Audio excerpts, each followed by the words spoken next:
The following program is intended for mature audiences.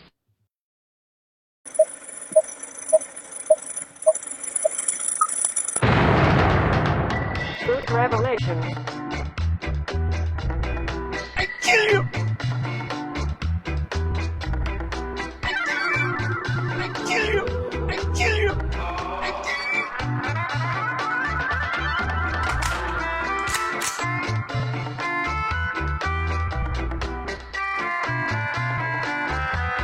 Hey everyone, welcome to today's episode. It is August 19th. Thanks for joining me today. So today we're going to be talking about what's happening globally, what has been happening globally in the politosphere.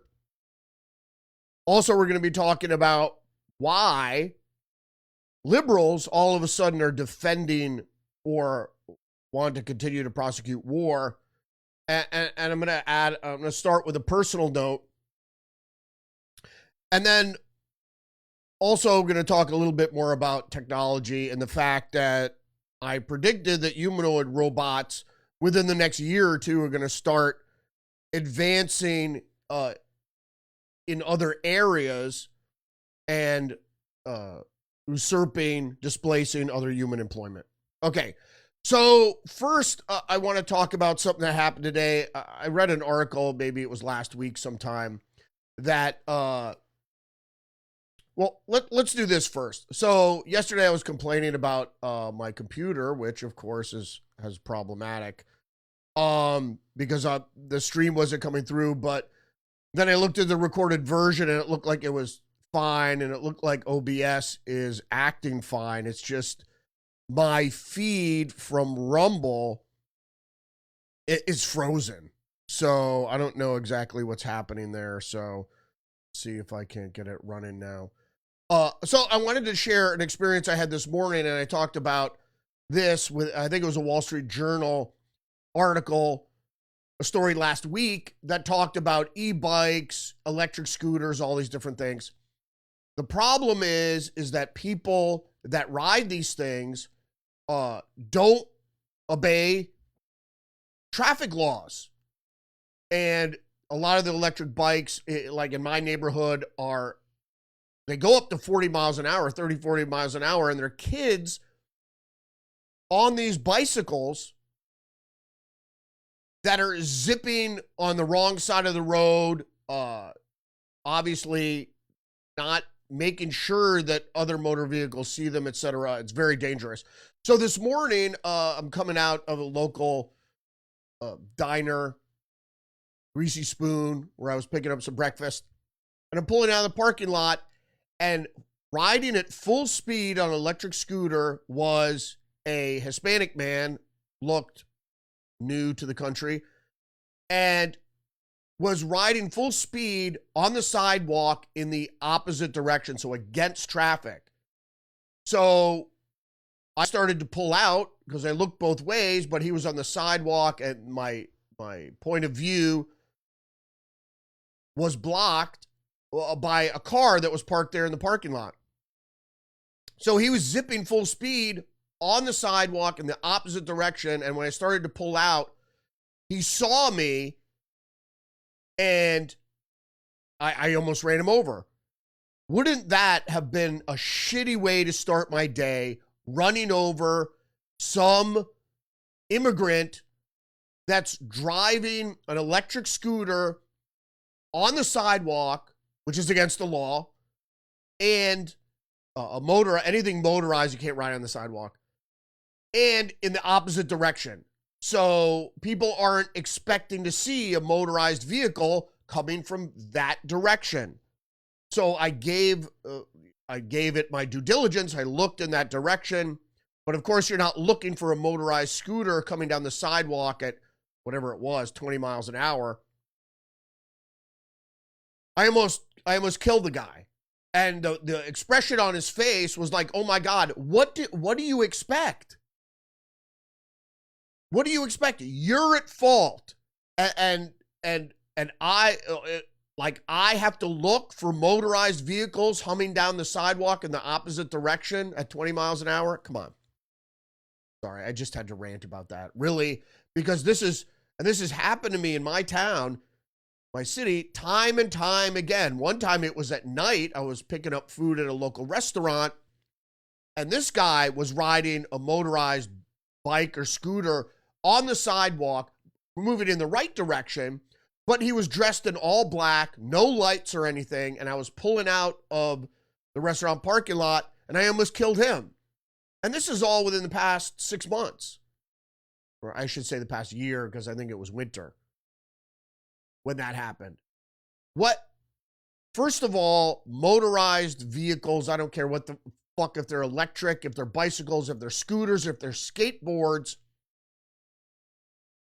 there needs to be, and I'm not a big regulation guy, but there needs to be regulation, because for safety purposes, that you can't see these people dressed all in black, no lights on, going at a high rate of speed for that type of vehicle on the sidewalk in some cases. All right. Sorry about that. So in any case, stream's working now. So what I did recently, like I said, I was doing a lot of video work on my computer. So I offloaded my hard drive. It seems to have corrected the problem. It's still a little stuttery, but it's way better than it was. The beginning of the week, it was all frozen. So thanks for joining me today. Today, we're going to be talking about the top news story, obviously, is Trump met with Zelensky and European leaders and what have you, trying to push forward this peace deal. Now, why he met with European leaders was basically because the security guarantees are going to come from them, not from the United States. Now, obviously, Trump is threatening to pull all military assistance to Ukraine, to take it away. And there's no way they could prosecute the war. The Europeans don't have the satellite array for targeting that the United States does. And most of the advanced weaponry comes from the United States. The point being is, as I said yesterday, is we just call it a peace deal and call it a stalemate. Because any security guarantee to Ukraine is going to be met with disapproval by Russia, and that's why they have the buffer zone, which they created, which was the whole point of the invasion. They actually did a lot better than they thought they were going to do, but they're hedging against Western involvement and Western operations for destabilization. So why don't we just get into the headlines for today, and we'll go through the framework of what we need to understand about geopolitical movements and where why the foreign policy of the Trump administration is doing what it's doing.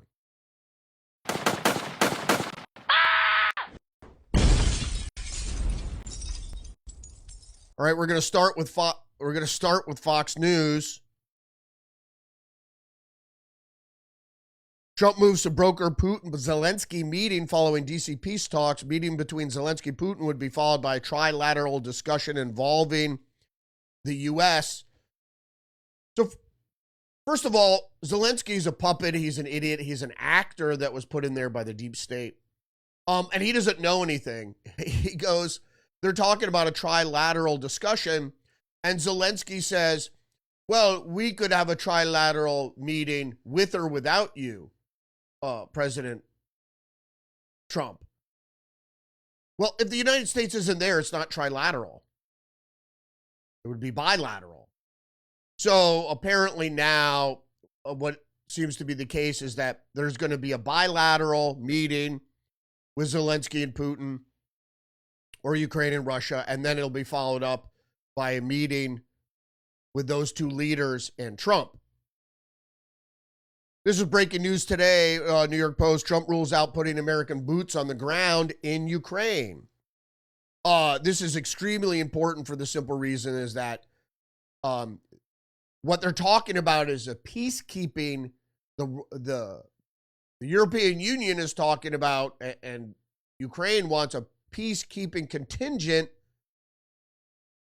in Ukraine. Well, that's just a trigger. If anything happens to any Western military while they're in Ukraine, it's going to be blamed on Russia, and then we're going to move to full-scale war. So it's a false flag waiting to happen. But Trump immediately ruled out that we won't be participating in any peacekeeping missions in Ukraine or any military operations that involve troops on the ground in Ukraine. Next article up is from the Federalist. The media's Ukraine wins fantasy continues costing lives. I talked about this yesterday, obviously, because yesterday was Monday. Someone needs to tell Margaret Brennan that Volodymyr Zelensky is the leader of the country at war and not, in fact, a lost little boy looking for his mommy. Oh, boy. The CBS anchor on Sunday, and I talked about this yesterday, I was going to air a video of the Marco Rubio interview, but I didn't see it warranted. He didn't really have much to say. He didn't want to upset the talks with the European leaders and Zelensky and so forth and so on. But as I said yesterday, Marco Rubio suggested that the White House meeting the next day might result in the head of Ukraine being bullied by Trump. That's what Margaret Brennan said. There's a concern for the Europeans that President Zelensky is going to be bullied into signing something away. That's why you have these European leaders coming as backup tomorrow. Can you reassure them? And, of course, Marco Rubio was like, that's bullshit. No one's going to be bullied. That's a stupid media narrative. And as Margaret Brennan often does, she misleads the public by, first of all, by siding with Ukraine, because she said just the other day, or I believe it was even in that interview, that did you ask Russia to withdraw all its troops from Ukraine? Which is the most ridiculous thing ever said. Why would a country that went to war, technically with the West, lost 1 million soldiers to create a buffer zone in Ukraine against the West and Russia's frontier, and to protect Crimea and their Black Sea naval fleet, why would they just give it away for peace? They're the one that's defending their homeland. It's actually NATO aggression, and nobody seems to be able to even utter the acronym NATO with talks about the Ukrainian war, when it is the underlying reality in the conflict is, in fact, NATO. Trump has made his decision. If Zelensky and Western Europe have any hope at all that Ukraine remains an independent nation, not swallowed by Russia whole, then they have to have only two realistic options: side with the U.S. in resolving the problem, or take their chances on their own, referring to Europe, obviously. Western Europe and Ukraine. Everything outside that is fantasy, a dramatic world of make-believe wherein the media and many Democrats and Republicans alike believe that they can write this war like a movie. In their preferred fiction, Ukraine somehow beats back Russia. Impossible. Even with Western help. And President Vladimir Putin is defeated, thereby humiliating Trump as well as his supporters who don't share the media's hysterical and irrational animosity for Russia. Indeed, it is hysterical and unrealistic that a sovereign nation state wants to protect its territorial integrity away from things, protect it from things like color revolutions and efforts to initiate regime change. That's not what's going to happen. Russia is bigger, has more money, has more people, and more importantly, has nukes. Right. Russia is not Iraq. Right? Russia is not Syria. Russia is not Serbia. Which brings us to our next headline from Zero Hedge. A matter of days before they start killing in the open streets, Serbia president decries opposition protest. What this is a color revolution in Serbia. The reasoning being is Serbia is an ally with Russia, has been for years. During the breakup of Yugoslavia, there was large contention between the Russia's support of Serbian nationalists or Yugoslavian nationalists and other countries supporting Kosovo and other enclaves, other states that wanted to become independent. Goes on to say the canopy of Novi Sad railroad station collapsed on November 1st last year, killing 16 people. That sparked nationwide protests that continued to this day. Now, the railroad station collapse is just a catalyst that color revolutions use to spark mass protests, because then they use sock puppets and social media accounts to get people in the streets and decry the government. I have nothing against protesting the government. I'm certainly okay with that. But they use this catalyst to whip up anti-government fervor, which started with holding those responsible for the railway station collapse because it was being renovated. And those people were. And then they demanded that people that were arrested during the protests be released. And now they're calling for snap elections. Well, the leader of Serbia is not going to agree to new elections because a railway station collapsed. But this is the way you undermine the current government and push for regime change through a color revolution. So this is what Russia is concerned about, is U.S. or Western intelligence getting too close to the border of Russia and therefore being able to infiltrate or communicate with opposition to launch color revolutions, pushing regime change. Now, as far as the global move right, we've seen it in Europe with the gains with AfD. We saw it in France with the National Front. We saw it in Romania. We see it in the UK with Nigel Farage. Although he's saying, I'm not conservative, I'm, whatever.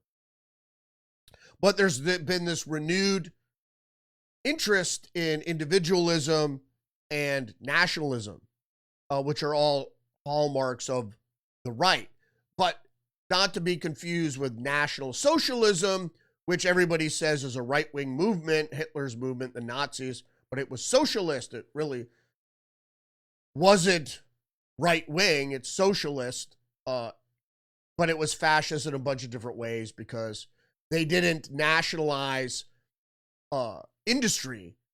They worked with industrial leaders, but they did nationalize other things. And so it was a little muddied, but, in 1930s Germany, you had the choice of two actual left-wing, relatively left-wing movements, the Nazis and the communists. Now, Bolivia has been ruled by leftists, much like other Central and South American countries for decades, resulting in economic ruin. So Reuters has the headline, Bolivia heads to runoff after right turn in presidential vote, and everybody hates to see that. People on the left hate to see it. Conservative former President Jorge Tuto Quiroga of the Alianza coalition was second with 26.94%, with over 92% of the ballots counted.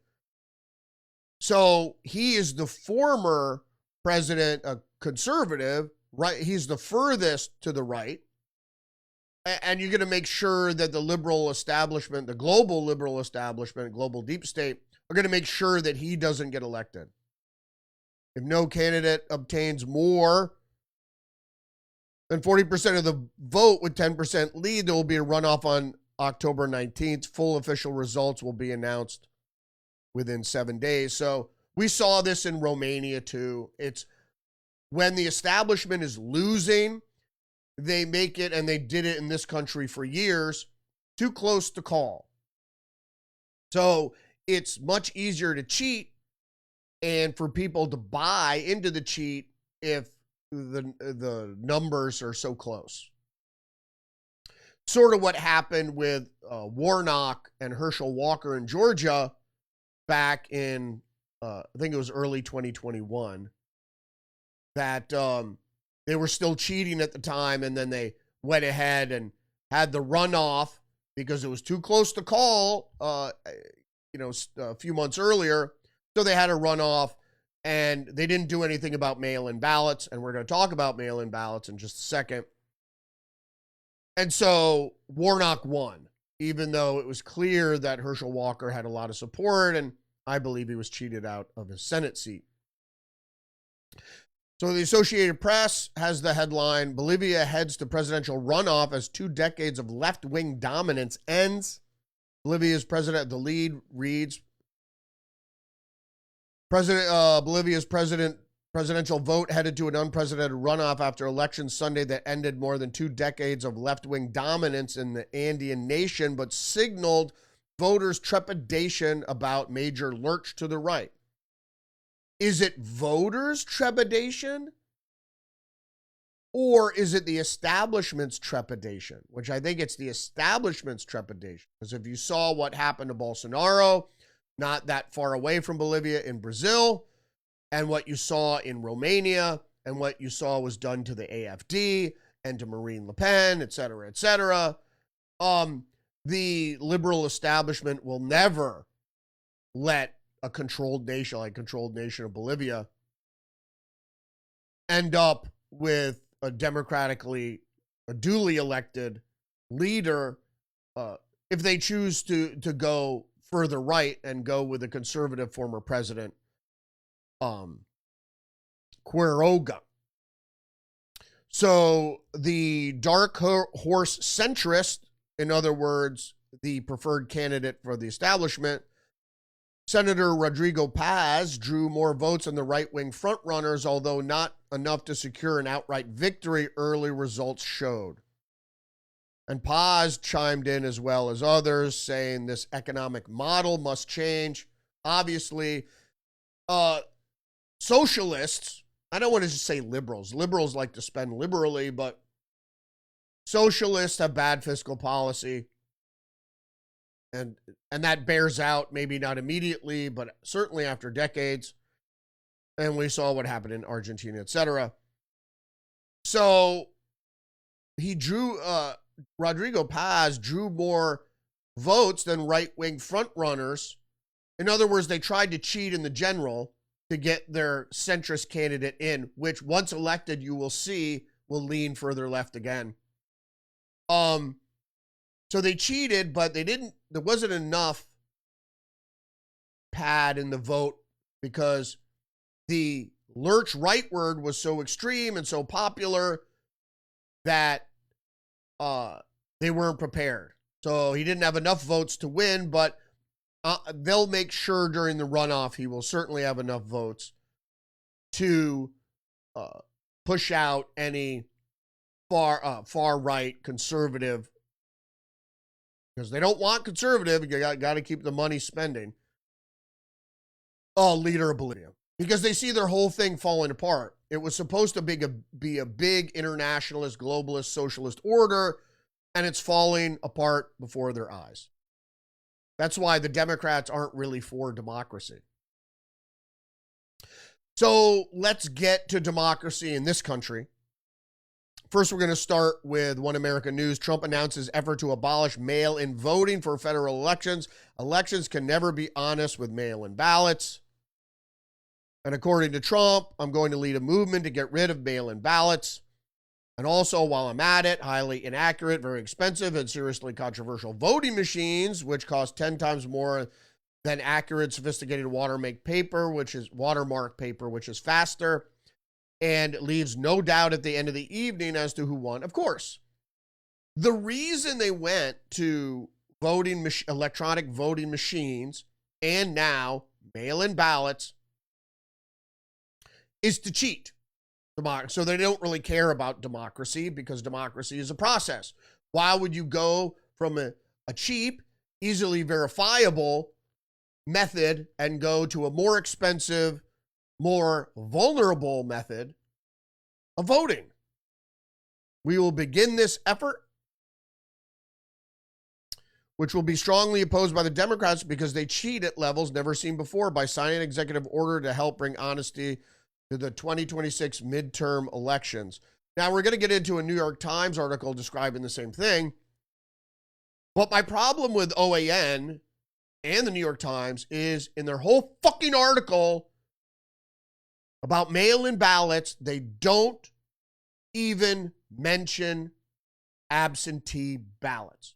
So we'll see what the New York Times does. The New York Times does here is first they have the headline, President says he'll lead a movement to eliminate mail-in ballots, but there was no story here. So then I had to search for the story, which I found Trump wants to end mail-in voting. And it's not mail-in voting because that doesn't even make sense. It's actually mail-out ballots. Trump wants to end mail-in voting ahead of next year's midterms. The president does not have the power to unilaterally change voting laws, and any executive order regarding elections is likely to see an immediate legal challenges. Which is true. During the pandemic, how, please describe to me how, there was a unified effort nationwide to introduce mail-in ballots, which is actually mail-out ballots. So the reason they use these euphemisms, mail-in balloting, is to conflate that with absentee balloting. And that's why in this New York Times article, they don't even mention absentee ballots. They just say mail-in ballots are mail-in ballots. There's no different. You had to go down in the comments where people were saying, there's a difference between mail-out ballots and absentee ballots because one has a more stringent registration request identification process.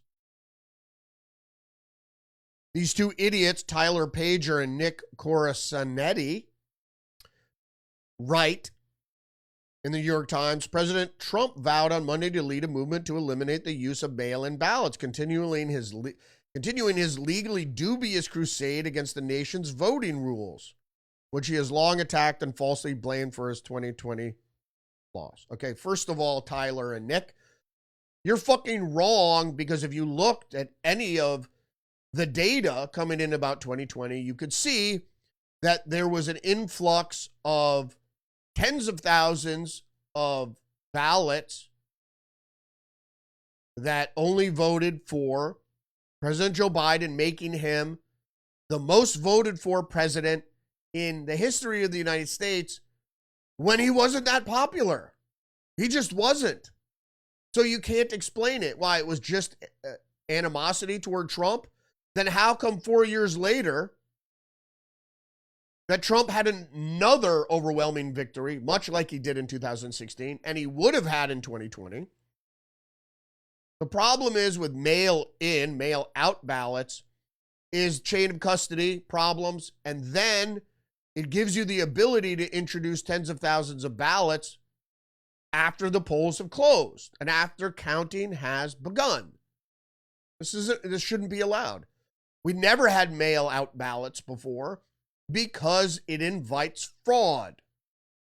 Nobody talks about that. How come we didn't have mail-out ballots before the pandemic? You could argue why we had them during the pandemic, but why do we still have them? There's no pandemic now. People could go to the polls. And in this article, which goes on and on and on, there is not one mention of absentee ballots. Which absentee ballots, if you want to request one, which anybody can, is you got to prove who you are, prove your address, and they'll send you a ballot. Mr. Trump was long opposed mail-in. Mr. Trump, who has opposed mail-in voting for years, wrote in social media that he would sign an executive order to help bring honesty to the 2026 midterms. But there was no detail how he would do it. It's time that Republicans get tough and stop it. Trump didn't talk about this shit until Putin mentioned it. You know why? Because Putin said, our intelligence said you got cheated in 2020. How did it happen? Not voting machines, I said, which was a red herring. Not saying that there isn't manipulation in electronic voting machines. What I'm saying is the real cheat came through. They didn't want to see what happened in 2016, which is what the Democrats padded the vote by tens of thousands of votes, and it wasn't enough to overcome Trump. So this time they had to see exactly how many votes Trump was getting, and then introduce the fake ballots.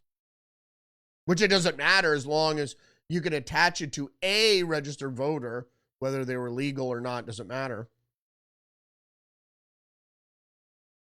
But they say the Republicans Party benefited from a wider adoption of mail-in ballots in the last year's presidential election. It was the policing of mail-out ballots, mail-in ballots. And that's how he got elected. And then the fact is the last election cycle that the GOP adopted mail-in ballots is ridiculous. And then they go on to say that the president does not have the power to unilaterally change voting laws. The Constitution vests the power to set the times, places, and manner of election within states. This is true. But it goes on to say in 2020, Mr. Trump used baseless attacks on mail-in voting to seed the ground for his eventual claim of the election was rigged. It was rigged. Also goes on to say Mr. Trump has long been critical of mail voting, falsely decrying it as rife with fraud a decade ago, even before mail-in voting was even a thing.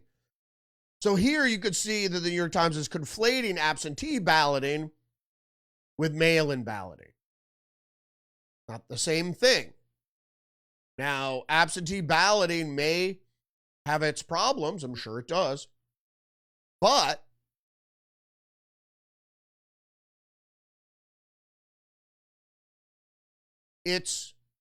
the security is higher because you need to prove who you are, where you live, and that you're a registered voter to obtain an absentee ballot. And that's the way it should be. I have no problem with mail-in ballot, absentee balloting. The problem is when you mail out thousands of ballots, you don't do the signature verification, you got issues all over the friggin' place, is all they have to do is have a certain number of registered voters, and the ballots that come in have to match that. So you saw unbelievable amounts of participation. Over 92%. That stinks. It stinks. The funny thing is in 2020, there were counties that had more mail-in ballots returned than they had registered voters. How do you explain that? And that's when they had to start tamping it down in the midterms because they're like, oh my God, we went a little bit too berserk. We had more ballots coming in than registered voters. And then they go into mentioning absentee balloting. Members of the military stationed overseas also rely on mail-in voting. That's not true. They're conflating it's really mail-out ballots. Because technically you could mail them back in, but you could also put them in drop boxes. You can even bring your ballot to the poll on election day or election week or election month, whatever it is now. Absentee ballots are different. You need to request one. You need to prove who you are, as I said once again, and then you mail it in.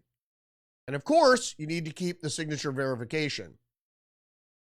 In the 2020 election, the Democrats had vastly outnumbered Republicans in voting by mail. For example, in Pennsylvania, a state that tracks party data, 64% of mail ballots came from Democrats, compared to just 23% Republicans.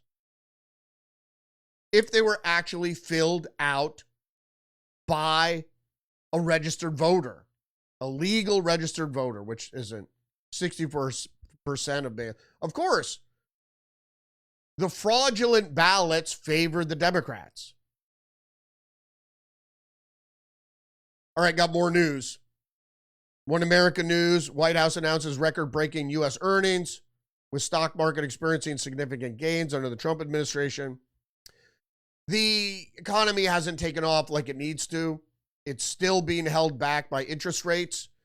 I think even if it's a token quarter point, I think the Fed needs to move to lower interest rates as a sign that it's willing to get on board of the new economic policies of the White House, which is pro-growth. So companies need to borrow money. They're not going to borrow money until the rates come down. And if they get to borrow cheaper money, then they get to expand and do all the things that helps the U.S. economy,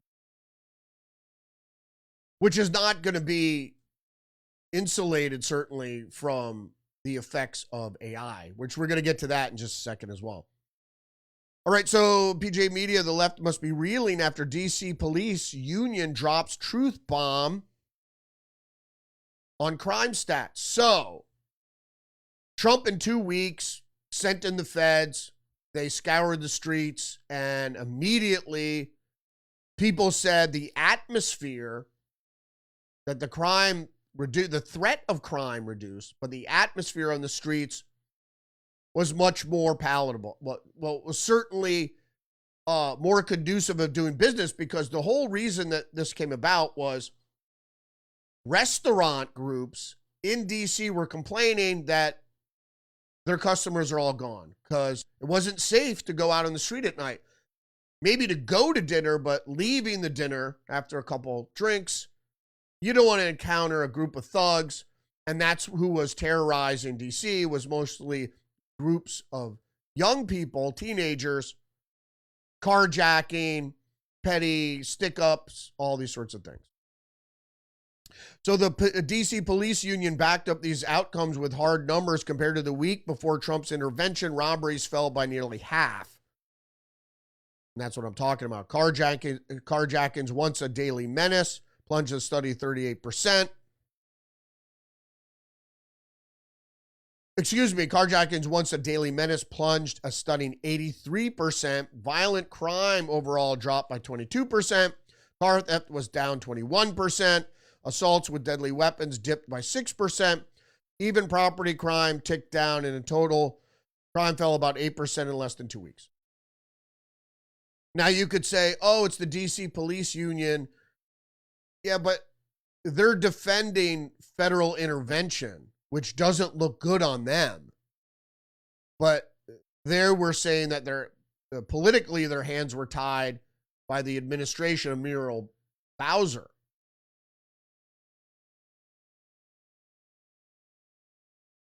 More crime, and this is important stuff because it ties into the whole headspace of the left politically, generally in the United States politically, but on the left particularly. Post-millennial Georgia man arrested for threatening to assassinate President Trump. Jalwan Rashun Porter faces charges of knowingly and willfully making a threat against the President of the United States. That's against the law, and that's a federal crime. Porter's comments came during a live stream, included, so there's one way to make America great, and that's putting a bullet in between the Trump's eyes. I'm going to kill Donald Trump. I'm going to put a 7.62, that's an AK bullet inside his forehead. And later he declared, I'm going to watch him bleed out. I'm going to watch him die. I'm going to do that. So I guess Mr. Porter has an AK because that's how they determine the threat is credible. So a couple of weeks ago, or was it last month, my brother was sitting on his porch talking to somebody on his phone. I'm complaining about the neighbor's fireworks display and made an egregious comment about using a firearm, take this guy out. So the police arrived at his house, but they had already determined he didn't have a firearm, so it wasn't a credible threat. Plus, he goes, I wasn't talking to my neighbor. He goes, I was talking to some guy. I was talking to a friend on the phone. It's protected speech. If you don't talk directly to somebody And that includes mumbling under your breath. So if you think you're under your breath, you're just like, I'm going to fucking shoot that guy. And you're not talking to anybody else, that could be considered a threat. But if you're talking on the phone and you're just pretending or whatever, maybe you have a certain way of talking to your friends, that's not a credible threat. And most particularly not credible because you don't have a firearm. So I imagine Mr. Porter has an AK or another, something else chambered in 7.62. But to even talk like that on a public forum, and you know that shit is policed. So thank God Trump's in office because this shit should be dissuaded. You shouldn't threaten people, period. I know people like to do that, like to be badass, tough. Fuck around and find out. That's what I say. That's all I have to say. I don't have to threaten you. You want to roll up on me? Go ahead. Well trained and prepared. And most importantly, especially if you're in a high crime, populated environment, like in a city or somewhere, situational awareness. So eyes in the back of your head sort of thing. So you got to know all the people around you all the time. Very similar to driving. You got to know where all the cars are around you all the time. So I have good situational awareness and I'm well trained.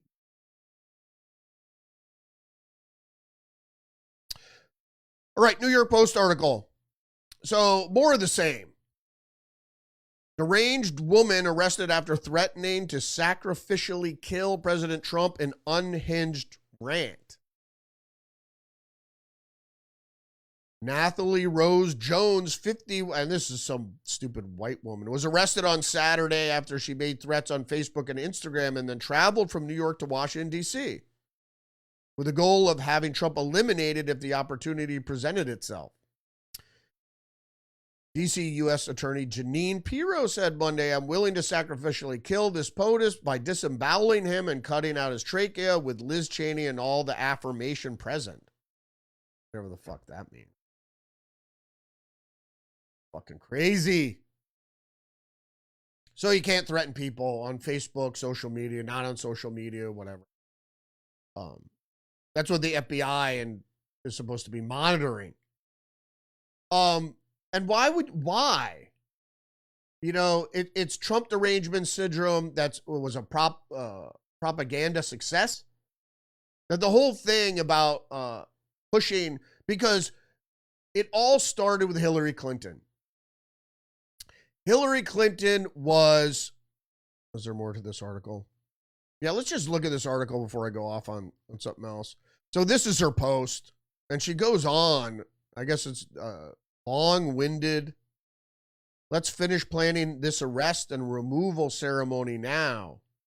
And she goes on about ICE knows that this country isn't going to continue with cruel and unusual punishments. Department of Homeland Security knows I have to defend my AARP patients who have been terrorized and will be induced into psychotic hysteria nationwide to die by this administration. Okay, cuckoo for Cocoa Puffs. Obviously, you could see the way people write. You could see it's not cogent. And even if you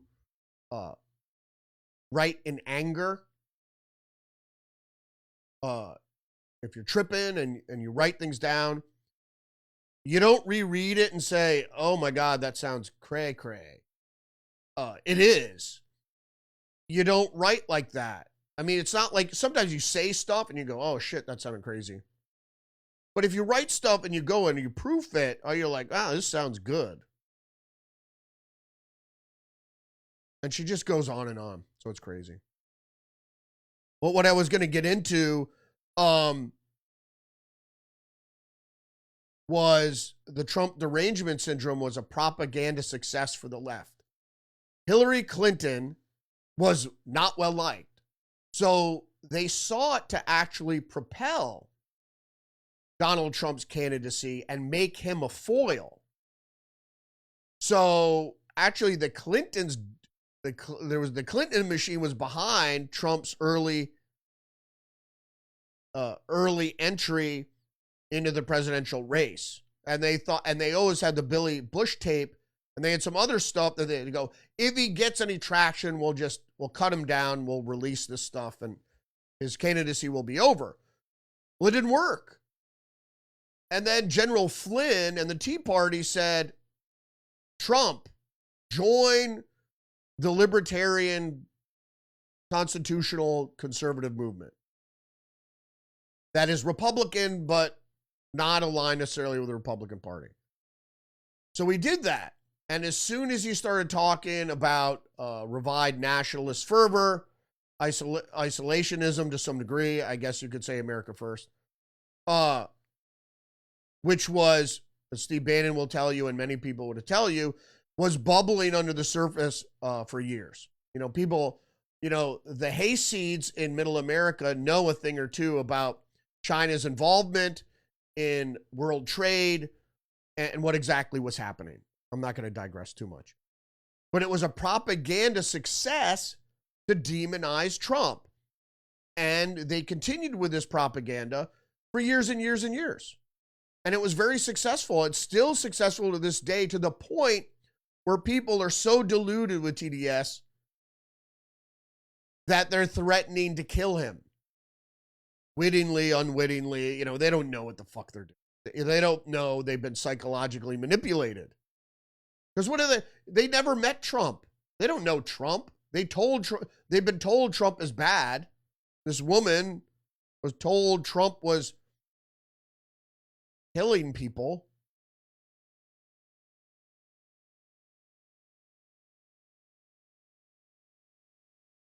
Who have been terrorized by Trump and will not be induced in psychotic hysteria nationwide to die by this administration.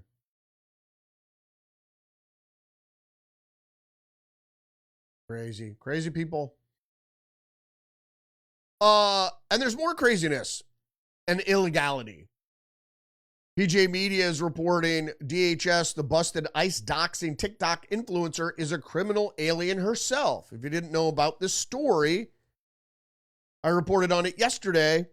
Tatiana Martinez was arrested by ICE while live streaming the activities of ICE, so undermining federal law enforcement activities, which she's apparently been doing for months. But we didn't know, I suspected, but we didn't know for sure that Tatiana Martinez is in fact an illegal alien. And she's been breaking the law ever since she entered the country during Joe Biden's open borders invasion.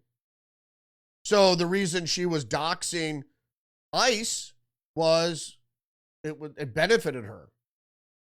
So I don't know why she thought she was on reproach. Obviously, the country she went to, she used to live in, certainly didn't know what the hell was going on with her. But in other countries, it's way worse. If you speak out against police or law enforcement or the government, you're scooped up immediately. But under the laws of the United States, she's undermining the capabilities of federal law enforcement or interfering with their operations, which is a crime. And then she's here illegally. So bye-bye. Bye-bye, Tatiana.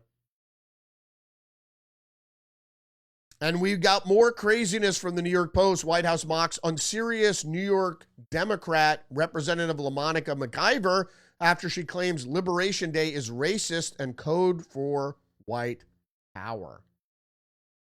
Is it? Liberation Day, isn't that the tariff thing?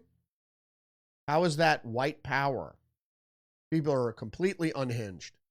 They're completely detached from reality. The military Trump is sicking the military on the very people that they're supposed to be protected in these cities and then expects certain response so that they can escalate. She's talking about Liberation Day for DC. I truly believe that was the president's hopes, MacGyver argued, and she's the one that was arrested for trying to storm an ICE facility and then assaulting a federal agent. MacGyver argued before calling the effort and Trump's Liberation Day for D.C. racist. When he says, oh, it's Liberation Day and all these things, those are, the way of him saying, oh, it's white power. Completely detached from reality. There's people, not just on the left, but in the black community who have a chip on their shoulder, and it's all whitey. It's all whitey. It's all because of white. It's white nationalists and white supremacists, and it's all a lie. The only reason they keep saying that is that the deep state, the FBI under the deep state, the Biden administration, were involved in falsely perpetrating or propagating the narrative, and even in reality, creating white supremacist groups. Whatever happened to the Patriot Front? Donald Trump becomes elected. He puts Kash Patel in the FBI, and then all of those people disappear.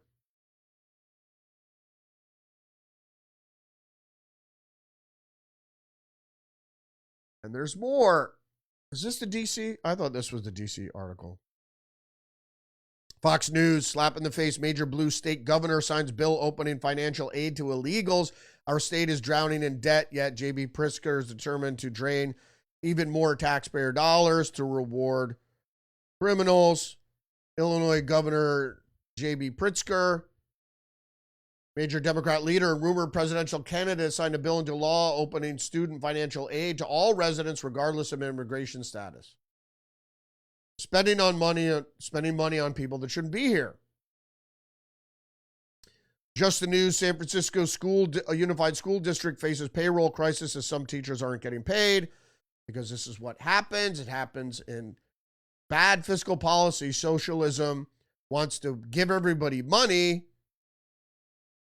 without checking the bank balance. As they go into the 25-26 school year, about 100 teachers have said, or 100 educators have said they had problems with their paychecks. I'm ashamed that my employer, Margaret Kaufman, a special education aide, has not gotten paid for the summer, is missing about $1,200, she added. San Francisco for you. Reuters, Texas Democrat lawmakers end walkout, setting stage for a vote on redrawn map. We know about this story. So the Democrats came back. They returned, ending a 2-week walkout that broke quorum and temporarily blocked Republican efforts to redraw congressional maps. So now they're back. And the House Representative Minority Leader Jean Wu, chairperson, said in a statement that Democrats returned because they had achieved their two main goals.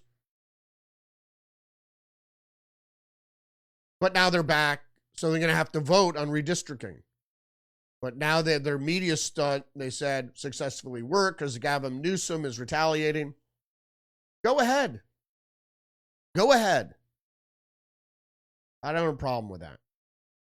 All right, before I get into a reading recommendation, this is from El País. 80 years of Animal Farm, why we keep reading Orwell. The British writer was satirizing Stalinism. That's a form of communism. That's authoritarian communism.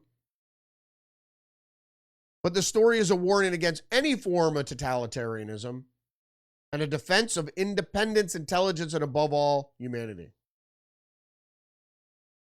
And also specifically individualism, which is the opposite of socialism.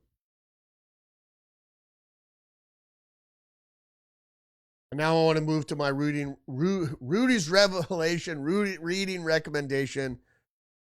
Let's try that again. Rudy's Revelation reading recommendation, which I want to try to bring back. When I was just doing a Sunday show, I had that every Sunday, along with Word of the Day, and I might be bringing both of them back. But in any case, the last line of defense, How to Beat the Left in Court, by Senator Eric Schmidt, one of the Senate's leading conservatives, reveals the key approaches needed for the right to triumph over the liberal lawyers and out-of-control judges. My issue here is it'll also give you, if you're not legally inclined, an idea of how the legal system works. It's law is based on precedent, and that's the way judges are supposed to rule. So it's when they're trying to create a precedent, that's when you have to go in and stop them or argue against the precedent completely. If you undermine the precedent or the objective of the precedent, you could win in court easily, but you have to see that it's the left always resorts to what they can win at when they can't win at something. So if they're losing politically, they resort to lawfare. If they lose at the lawfare, then they move to protest. If they move from public protest to violence, and so on and so forth. So they don't just they lose at the game. First of all, they try to change the rules of the game during the game, and then they lose at the game, and then they want to take their ball and go home. They can't just lose at the game, go home, and figure out why they lost like an NFL football team would, and then come back. And if they have to face that opponent again, they're more studied in why they lost. No, they don't do that. They piss and they moan, they cheat. All right, getting into tech news. Where are we here? I think we're over an hour.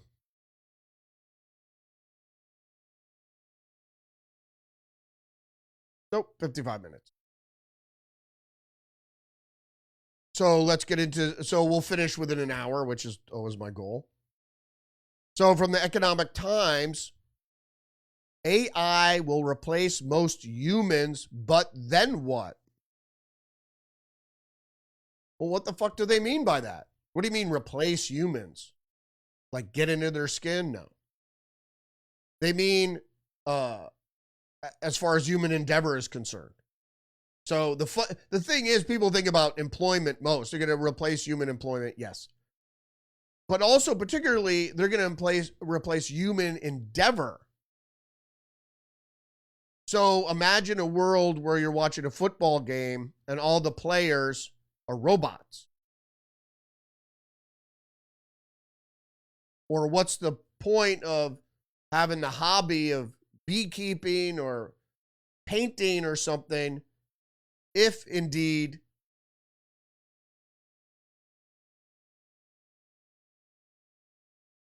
the painting or the beekeeping is done better by a robot? Most of the point of an endeavor of a hobby, whatever, is self improvement, self gratification, whatever. But sometimes it's like I got a neighbor down the street who likes to build Adirondack chairs. Why would he do it when he could have a robot do it? You know what I mean? So the Economic Times goes on to say, is technology more job augmenting or job replacing? It's the latter. That's the whole point. That's the reason they invented AI, was to replace human labor. And where labor is, human labor stands in overall global economics, not just since the industrial age, but forever almost. But a recent academic work suggested that technology has been a net destroyer of jobs. Artificial intelligence and robotics would rapidly accelerate this trend with significant implications for inflation, the size of government, and U.S.-China relations. I don't know why it implicated inflation. Everybody says, oh, if costs go up, it's inflation. That's not really what inflation. However, recent academic research suggests that we may already have been at an inflection point in the U.S. whereby technology is now destroying more jobs than it's creating. Because it went into the fact that previously, when technology was introduced into the economy and it was disruptive, that a lot of times it would create more jobs than it was displacing, and so it was a net. David Atour, an economist at MIT and winner of the 2005 John Clark Bates Medal, argues that since 1980, the jobs replaced by automation have not been fully offset by new jobs created. So This technological offset has been happening for some time.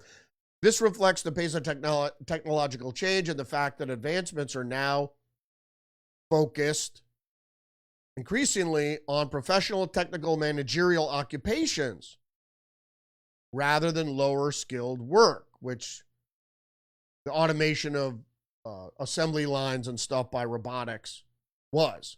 He finds that machines that are more powerful than the average human are typically labor augmenting, productivity enhancing, while machines that are also smarter than the average human tend to be labor substituting. And AI is on pace to be a lot smarter than most humans. There it is. Labor substituting instead of labor augmenting. They're selling AI as labor augmenting. Oh, if you're at work and you got to put together a report, instead of it taking you an hour or two, you could just use AI and be done in 5 minutes. And then the last article here, are you ready? This is Zero Hedge. Are you ready for humanoid robot to assist in household chores? I'm not. I'm like Detective Spooner in friggin' iRobot. Fuck robots. I don't care for, I like people. I love humanity, hate people. But I like human interaction, even if it turns out to be negative, better than dealing with a robot, certainly. And the way they're developing AI and robotics is to mimic human interaction. Why would they do that? To replace it. And there's a motive behind that, which is the most important one. It appears to me, says the author, to be a far more hype than reality. The Wall Street Journal discusses the coming robot invasion. Robots are hot. Humanoid ones are literally running amok at this month's World Robot Conference in Beijing. Think of robots as artificial intelligence in motion. Maybe you've seen Elon Musk's new Tesla humanoid robot Optimus. But bust a move in a YouTube video, a tad creepy. All I really want is for robots to fold my laundry like Rosie, the robot from the Jetsons. It's starting. I recently met with Weave Robotics founders Evan Wineland and Kane Dogrosos, friends from Carnegie Mellon and Apple. They showed me live demonstrations of Isaac, their home robot, likely priced at more than $10,000 to ship by year's end. So it's already here. I watch it autonomously fold t-shirts and pick up cups and toys. It's mesmerizing. Isaac triggered visit of the future homes, much as labor-saving devices like dishwashers and washing machines changed 1950s home life. This is bullshit because, as I said, it's going to displace and replace humans for the people that rely on labor, which is business, big business. So anything a human could do, now a robot can do. What do we need humans for? So at first, they're going to subsidize humans' existence with UBI, and then later, there'll be a pandemic of sorts, and it'll kill all the people. But it's okay. We didn't need people anyway because now we have the robots. Funny thing about robots, they don't get infected with pathogen.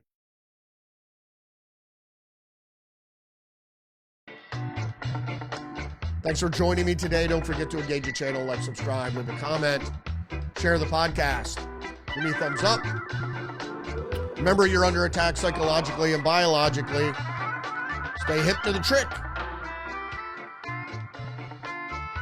And be a person for peace. Even if you don't like Trump, you got to support the peace plan. Because who fucking gives a shit about the Donbass or Crimea? I don't. Sorry to say. Remember to join me every day, Monday through Friday, 10 a.m. on Rumble. Some programming notes. I will not have an episode tomorrow. Like I said, I'm engaged in a myriad of different things that need my attention, and unfortunately, they're big responsibilities that I can't push off. I need to put whole day's work in there. So we'll not have an episode tomorrow or Friday. I'm going to try to get away. So, but I will have an episode Thursday. So I'll be back on Thursday, and I'll give programming notes for the upcoming week regarding how long I'm going to be away or what have you. So I know it's not very consistent for those of you who are watching, but I appreciate you joining me today. So stay hip to the trick, and I'll see you Thursday. Yeah, and no Tuesdays with Perry tonight either, I'm afraid. Sorry about that as well. Maybe try to equal it in. We'll see. Anyway, I'll see you Thursday. Respect.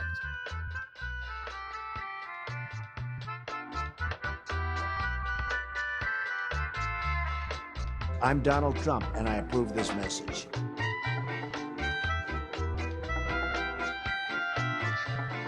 I'm an American. I have rights.